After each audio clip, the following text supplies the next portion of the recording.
I want to tell you a story about how I almost bought a stolen espresso machine. And I felt really bad because I really wanted the machine, and you'll see why.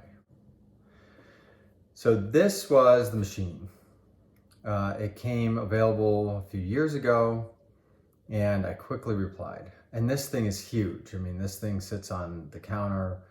It is 4 feet by 3 feet by 4 feet tall, and it needs a water inlet. In fact, the two side panels that you see, zoom up, the two side panels are just for show, so is the top, and it was a beautiful machine.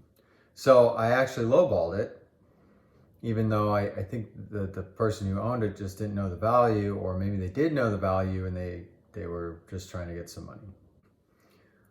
So I went to East Palo Alto, and for those of you who know the Bay, probably know what I didn't know at the time, which is that East Palo Alto is not a great neighborhood.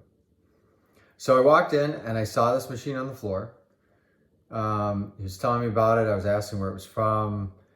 You know, there were some hints that this just wasn't adding up, and it was missing a portafilter, which I didn't think was a big deal at the time, but it made me hesitant because it was clear that this person did not know about espresso machines, and they said they bought it from across the state, and I just didn't understand, So I made a lower offer, about $500, and he wanted $550.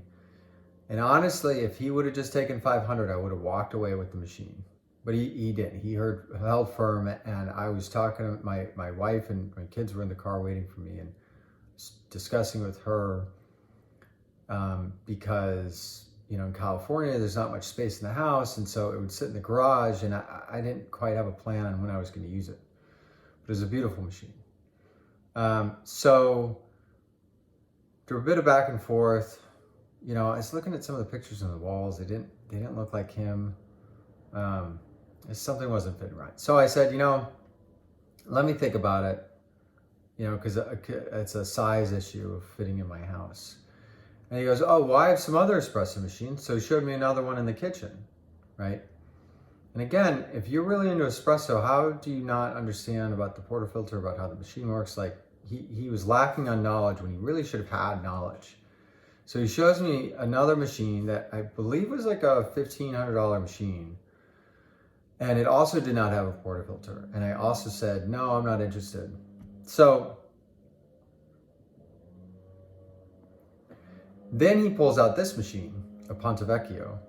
And I had wanted one of these machines because it was a lever machine, and it was spring-driven lever machines. And at that time, I was really bent on finding other lever machines, particularly spring-driven lever machines, which aren't that many. And he pulled this out. It was in the box. It was in the wrapping, and he was willing to sell it to me for a lot less than what I knew it was worth new. And something didn't feel right.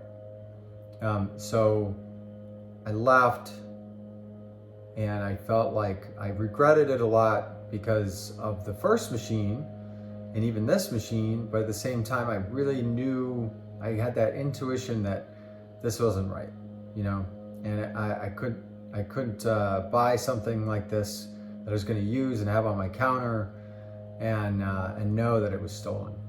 So I ultimately passed, but next time.